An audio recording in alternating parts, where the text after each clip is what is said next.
I'm resident of Colwood for YouTube. Joel Sains. That's my buddy Patrick McCray. That's my buddy Alan Gallant. We're here to review the movie Cold in July.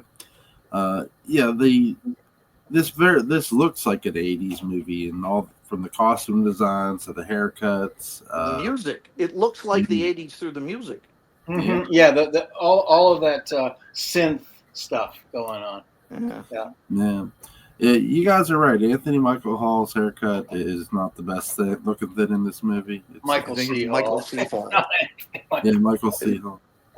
Whoever. Yeah, the Hall guy. The Hall guy. Yeah, the Hall guy. One of them. Anthony Bourdain. Yeah. Oh God. Yeah. That would be a different movie. Yeah. Oh God. I actually loved Don Johnson in this movie. Is funny. He's really good.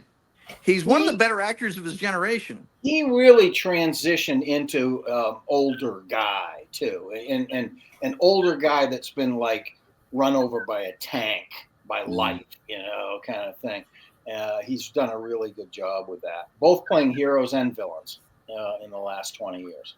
My only regret of this whole thing is that I didn't go out and buy a Lucha Libre mask and wear for the podcast.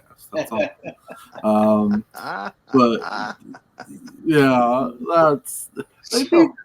My God. That scene, and they hit the girl with the baseball bat. Like, what the hell? Well, that's a snuff film for you. Yeah, snuff film. Yeah. My God, there's so much twists and turns in this movie, which I was not expecting. It's incredibly gritty and realistic. Yeah. And before we go too far, because this is a movie that probably a lot of people haven't heard of, maybe we should rewind a little bit and just to say what the movie is and why we're looking at it. Yes. It's a Lonsdale. It's from Lonsdale's book. Lonsdale having Lansdale, yeah, Cold in July. Lansdale rather having written and been a part of the series that we just watched, Hap and Leonard. So it's very Texas, and it's essentially about this guy who wakes up to a home invasion and kind of semi-accidentally on purpose shoots the guy when he shines a flashlight in his face. Obviously, it's kind of a self-defense thing. There's an intruder in his house. And it's the police department identify this guy and say he's so-and-so. And we find out that this guy, this purported character's father has just gotten out of prison and he's hanging out and he's upset that Michael Hall's character has shot his son. And there's a lot of tension surrounding that. The cops check out the house. It turns out that he's hidden inside the house, and he shows up and he's looking at the couple's child, who he's already made reference to Michael Hall's character in the cemetery, because Michael Hall's drawn to this interment of this guy that he shot. He's having trouble dealing with it. He's PTSDing out. He's trying to figure out a way to settle it, and he makes a mistake and he goes to the graveside. And so the old man is there, and he makes veiled references to his family, and it sounds threatening and all this sort of thing. And he does show up at the house at one point. Then later, this bizarre event happens where the old man is supposedly caught down in Mexico, according to the local police, and it turns out he isn't. He's seen in town, and Michael Hall's character follows these guys from a distance and discover that they've drugged this guy and laid him across the railroad tracks. This guy named Ben, the father of the purportedly shot person, and it turns out they're going to murder him. and they leave him on the railroad tracks, and Michael Hall's character can't let that happen, so he drags him off the track at the last possible minute. Lots of peaks and valleys in terms of tension in this movie. Great stuff, great writing, great storytelling, and it turns out they figure out that the guy that he killed in the home invasion is not this guy's son, somebody else. And so his son is still out there somewhere.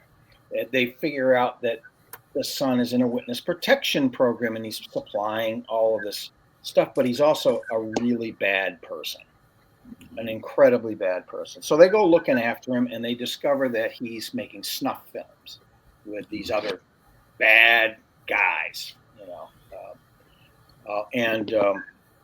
So they go on this, they decide that after much trepidation and Ben sitting in the car with a gun for overnight, they're thinking he might commit suicide. He turns out he doesn't. He gets up the next morning, starts firing off a gun, trying to practice hitting things with it, and they think he shot himself. They come out of the house. Now, Alan, I'll just pause you for one second. Yeah. There are a lot of male pronouns here. Everyone is he. Can you? Yes. I'm losing track. Okay. Ben, the father of the guy that turns out not to be dead, once he discovers that his son is making snuff films, he becomes suicidal, at least temporarily. Turns out he makes another choice. He decides he has to put his son out of his misery. Yeah. And so at this point, by this point, Ben's friend, who is a Texas private investigator, as played by Don Johnson, is on the scene. And that's how they figured out where the kid is and what he's been up to. He also happens to be, meaning Don Johnson's character, also happens to be a pig farmer. So he's a rather colorful character, which is typical of these novels. There are very colorful characters. Yeah, I mean, these are characters who definitely exist in the Happen Leonard universe, even if they have not been named as such. Absolutely. And this book came out, I think, around the time Savage Season came out. Okay. And I see it as kind of this book was a warm-up to Savage Season, if it happened in that order, in the way that this movie was a warm-up to the same producers doing Happen Leonard. Mm-hmm.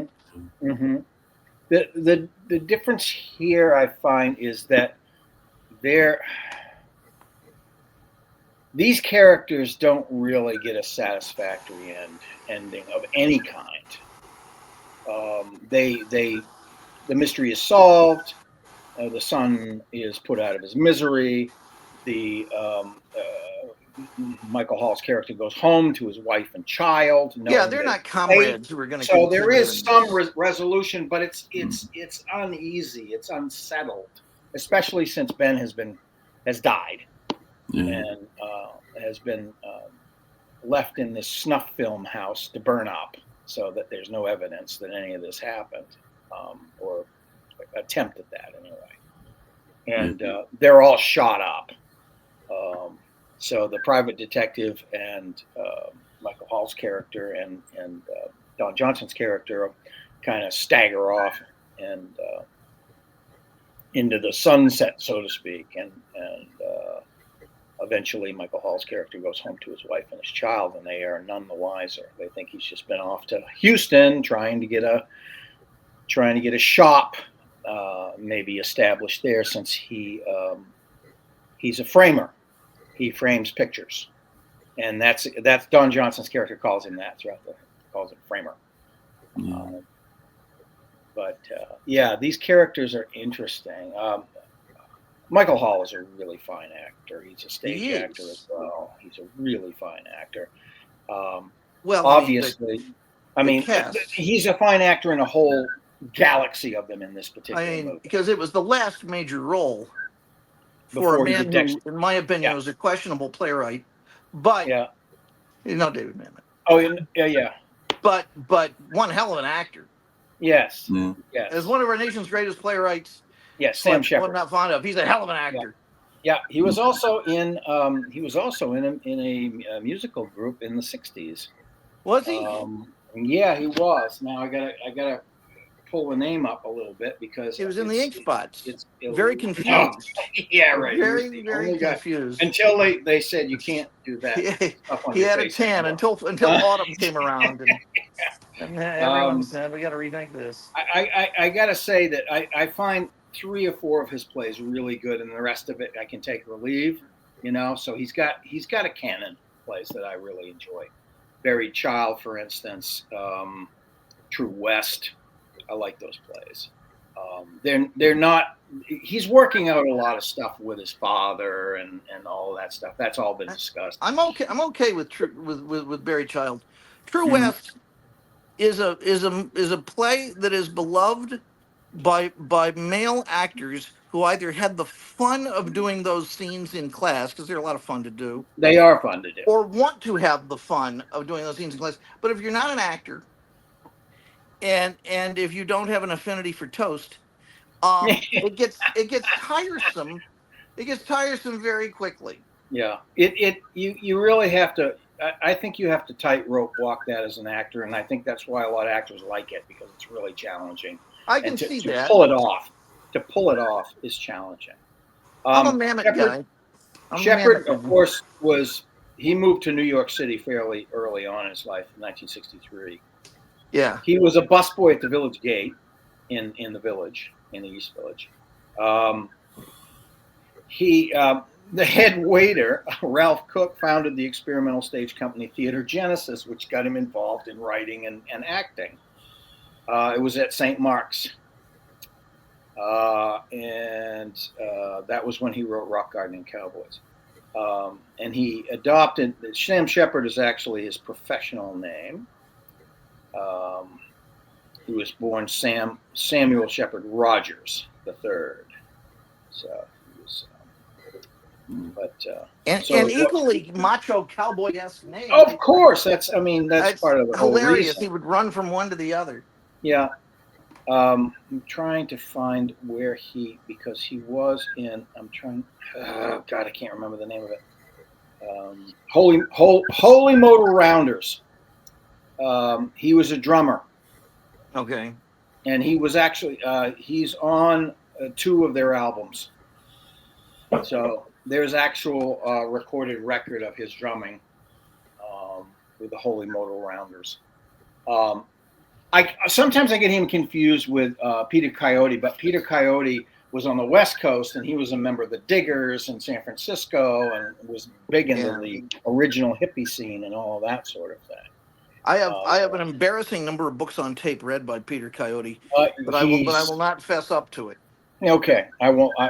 Your secret is safe with me and however many people are watching this. But yeah, Shepard had a long, illustrious, and sometimes checkered career as a writer. But as an actor, I tend to agree with you. I think he's above reproach. He's such a natural presence his screen. ex-wife. Yeah. His ex-wife was in Ansel Farage's most recent movie. Oh, no kidding. Which one of his ex-wives? Olan Jones. Oh, yes, Olan. Okay. Olan Jones, who's saucy. She's a saucy wench. Yes, she is in the great Nick D. So, so shout out for Ansel. Yes, so she was his wife before his partnership with what's her name? Jessica Tandy. No, Jessica Land. Yeah. Well, she's kind of into that in recent years, but don't tell Hume. We all age. Yeah. But yeah, Jessica Lange, who is another fine actor. Because Jessica Tandy was in the remake of King Kong. Keep going. That's why Kong actually threw himself off of Empire State Building. Put me down, you male chauvinist pig ape. I love that one. That's a movie we should talk about. I like how Michael's character is the one who, when he's in the police station, he figures out, because he sees a paper He's like, wait, that's not the guy. Yes, the wanted poster. Yeah, wanted poster. So it's in the file. Yeah, and the guy makes the mistake of showing it to him. Yeah. It turns out that they had somehow set up this other guy to get killed, apparently, or they used it as an opportunity to identify him as him. I think is probably what happened. Yeah. Because they probably figured out he was a drifter or something else. And, they lied around there, whatever. But they use it as an opportunity to give cover to the guy's real son. So, to Ben's real son. Yeah, they baited him. They basically were doing it. They did it to, in a sense, bait him. They bait. They used the family as bait to bring, try to bring the father out because he was a loose end. They didn't want to have him out there. This guy was deep cover. This kid, and he was bad news, and everybody knew it, but them, but he was supplying an awful lot of information, apparently, to the FBI, probably about making snuff films. God knows, while he was doing it himself. Sort of like what Whitey Bulger was doing in Boston. I mean, he was criming all over the place and killing people, but he was also informing on all of his associates to the FBI, which kept him out of jail for years. So. Yeah, there's a lot of characters based on him too. Oh yeah. For those who haven't seen the Departed, that's who Jack Nicholson's character basically is. Yeah. He's playing a guy with an Italian surname, but he's actually modeled after the Irish. Yeah. Whitey Bulger. So, yeah. But this movie has a lot of twists and turns. It's fun and really great. Yeah, I really like the houses they use. Very cool location shots. And the whole cop thing, I wasn't expecting, because the cops are a bit heelish in this movie. They are. Well, they're not nice guys for sure. No. If they're willing to kill someone to wrap up a loose end, and that's basically all it was. They just didn't want him around to screw up the cover of this absolute slime bag that they were using for information. And so they're not nice people at all. They're kind of the part. I mean, they're definitely in the villain category here by that time in the film. They don't start out that way, but they end up that way for sure. Yeah, when you're getting into like from a fictional sense versus realistic sense, the police are probably thinking, okay, we can get information not just on snuff films, but abduction things that happen with people being abducted, whatever. So, I mean, it's a hell of a plot that they use here in this movie for sure. Yeah, it's also it moves, and there's good intrigue and action going, but there's also interiors, lots and lots of interiors for these actors and the characters that they play. The real opportunity for kind of responses to this kind of stress that they're under, these situations, these realizations they're making. So there's a lot of room for that, in spite of the fact that it's really moving along. Again, great writing, really good writing. Lansdale writes a tight book. I mean, the time is drawing near when one of you guys has to break down and read one of his novels. The novel I suggest is actually the first in a trilogy. It's called The Drive-In. The Drive-In trilogy, yeah. Okay. And it's a horror novel, and in The Drive-In, there's a triple screen drive-in somewhere in East Texas. It's called The Orbit. Texas is one of the capitals of drive-ins. Yeah. Still is. Still have a lot of drive-ins. The Orbit, and there is a comet that hurls towards the Earth and almost looks as if it has a human expression on it. And it strikes and creates a dome an impenetrable dome over this drive-in, and the movies somehow keep running, and the popcorn keeps popping. But that's the only source of nutrition people have, and they're there for months and Yeah. months and months, and tribes form. Cannibalism happens, and there Yes. is, of course, a tight friendship in the middle of it, as Lansdale is known to have happened, Mhm. Yeah, sure. and of the bullies fuse into one creature, that's sort of like Master Blaster, known as the Popcorn King, as Mhm. this monster, and they end up having to defeat it. And Dome lifts at the end of the book, at the end of the first book. I won't tell you what happens in the second two. At the end of the first book, and they go out and find civilization is gone, but the dinosaurs rule the earth, Oh, wow. and that's the end of the first book. Right. It's great. It's You can like just imagine what the last sci-fi two. Lord of the Flies with Yeah, all sorts of other it weird stuff is. in it. It Yeah. is kind of the ultimate Joe Land, because in these stories, and the Happen Leonard stuff and Savage Season, Cold in July, uh, stuff like that, Act of Love, Joe is behaving himself. Mhm. Joe's being serious, but when he's not behaving himself, he's doing better, and he is the Joe Bob Briggs of writing. Mm. He really is, and that's weird. Just Joe Bob Briggs is a writer, See how the but mail call girl, or I, whatever her name is. I think Mr. Lansdale probably understands the dangers fraught with that, but he knows the guy who knows the mail girl, the mail call girl. So, and the mail You know girl who is she in is, charge. don't you? Yes, she Yeah. gives great praise on Dark Shadow Stable. Yeah. Yeah, she's quoted. But you know what her chosen profession was before she became the mail girl? I believe she was a performer. Yes, she was Yes. an adult performer. Yeah. Yeah. Well, she wasn't Mason Reese. You know.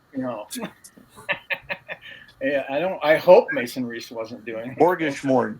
Let me tell you, I saw his Lear at the Taper, and it was fantastic. Which taper is that? The Mark end, Taper Forum. end of a wax candle? That's right. Oh God. Mark Taper Forum, of course, where Charlton Heston lit up the stage with his legendary Macbeth, which is talked about even to this day. Right, with Borgesmord, yeah. And Vanessa Redgrave, with whom he disagreed politically violently, but they kept working together.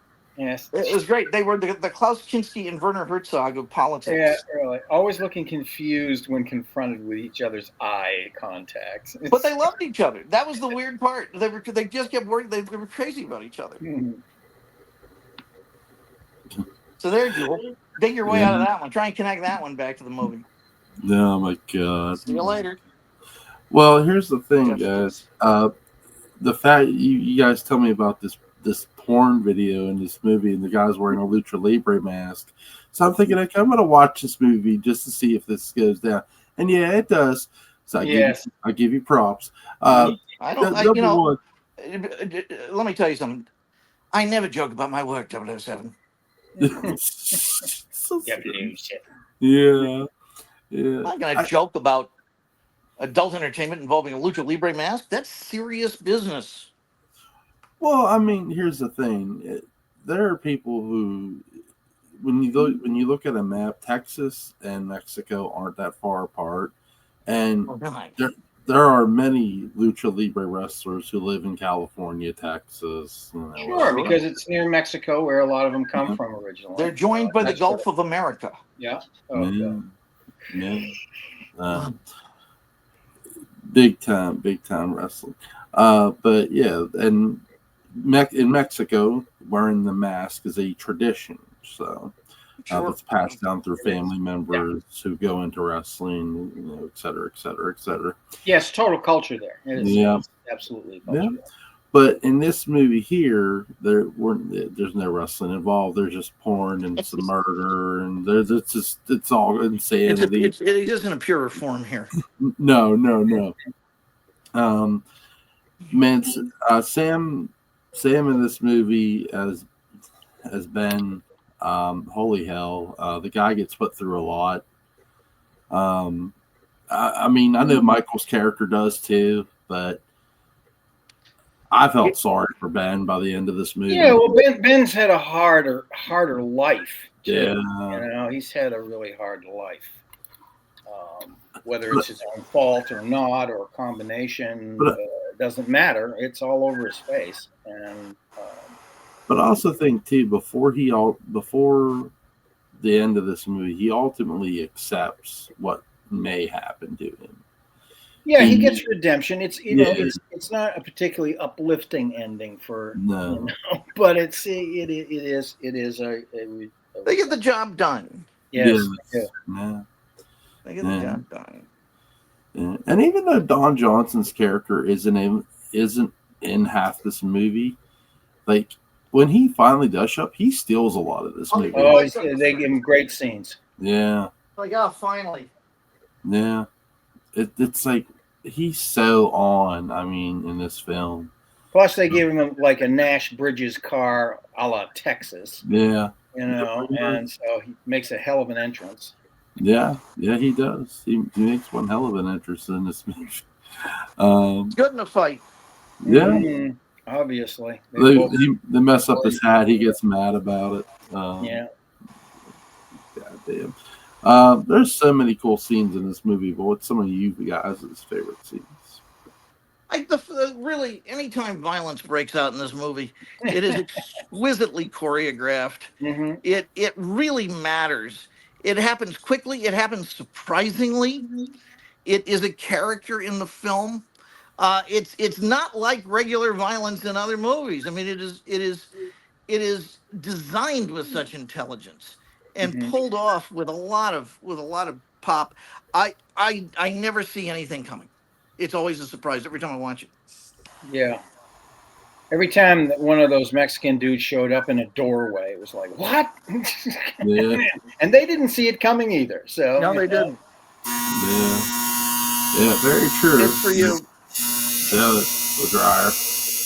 But yeah, one of my favorite scenes in this movie, I love the night scenes. I love how they use the light and the shadows and the darkness, because that's what a lot of, you see the murder the self-defense happen in the dark. You see the character Ben almost killed on a set of by a train, but his character saves him in the dark. The grave digging scene is really cool. I mean, just so many cool things in this movie. So, and yeah, the fight sequences and the violent sequences are really, really fun. So, I have no complaints about this movie at all. It's perfect. I like the terrific film. Yeah, I think my favorite part of this whole film is the arc of scenes where Sam Shepard and Michael Hall go from being, sworn enemies to trying to figure out what's going on to working together. And that's an arc that takes probably about 20 minutes, 15, 20 minutes. It's fairly long from the time that he changed him in his old man's cabin, which doesn't last very long, only about a day, and to when they realize that the cadaver in the graveyard is not his son, and which is what Michael Hall's character has been trying to tell him the whole time, but he proves it by digging him up.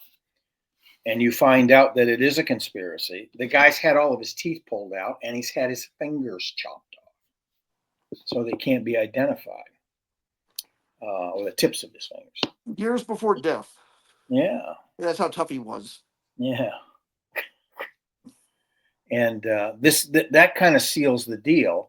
And then, of course, we have, the flamboyant private detective showing up with his cheesy little badge that looks like it's really something it's not. He flashes it, of course, in the framing shop, which is a moment of levity at that point. As he goes, "Who are you?" It's like, but yeah. And then that whole exposition, which happens like that. I'm Ben's friend. We've known each other. Blah, blah, blah. Boom, boom. Let's go. It's really quick. And at that point, it is a watershed and a gift to Framer, because he's like, okay, now we've got something to work with here to figure out what is going on. Who did I kill? Which is his real thing, and that never gets solved. He never knows who he killed. He only knows that it wasn't the son of Ben. So Yeah. He has to. In a lot of ways, Michael's character has to live with not knowing who he killed. yeah, he does. He absolutely has to. He has to settle on the fact that his family is safe once and for all, and Let her grow out. Yeah, and some justice has been done, and he was a part of that. Yeah. Great film. Fun to watch. It's free on Tubi. For those who want to check it out, I'll leave a link in the description box. Yeah. Is there anything you guys want to add before we go? Jewel, this is the mellowest I've seen you in a long time. Yes, I'm very mellow. It's like you're a Barry White album right now. Barry White tries Xanax. Yeah. I haven't been getting much sleep, but yeah. That's the secret. Keep at it. You found it. Yeah. Get as Now, little. Joel, I don't see why you have trouble sleeping. I do it during the podcasts. Sometimes I'm really tired, guys. I'm sorry. That's okay. We all have long days at times. No doubt At least I have a sense of humor about it. Oh my god! Some days I can't even make it to the podcast to fall asleep. I mean, that happened to me last week. Both of us, I think, maybe on the same night. Yes. Oh my god! Yeah, putting a show up, as you know, Patrick, it's exhausting at times. Oh my gosh! But whether these gentlemen make it here awake and stay awake during the podcast, they're always a pleasure to have. Hey, are we looking at Having Leonard season 2? Yeah, tomorrow night. Okay, great. I have a suggestion, and it may be too insane or not, because it is feature length to do 2 episodes. Would you consider doing 2? That way we could do a season in 3 installments, but I don't think it would feel rushed. I don't know. Do 2 episodes in one night. Alan, now you've got a schedule though.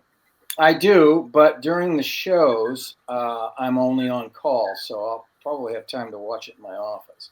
They go really, as you know, they're like 40 minutes long. I mean, they go quick. Yeah, not that long. Yeah, so. and they're compulsively, you just want to get to the next one. They are. So yeah, I think that's a doable. Right. That's definitely Jules, is that okay with you? Yeah, there you go. Yeah, it's fine with me. I love it. Lincoln says it's good. Lincoln, that old him. He's never done this. Butthole of approval right there. Okay. It's true. The third eye. And we switched to one of those healthy diet cat foods. So you can imagine. I'm getting in all dimensions. Yes. Oh my god. Atmospheric. Yes. Oh my god. Link to Patrick McCray's Dark Shadows Day book about is going to be in the description box. Go pick up that if you haven't already. Link to Alan Gallant's YouTube channel.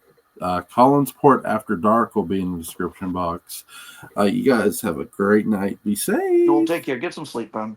I'll try. I make no promises. Chill out, dude. Be mellow. Yeah. Bye.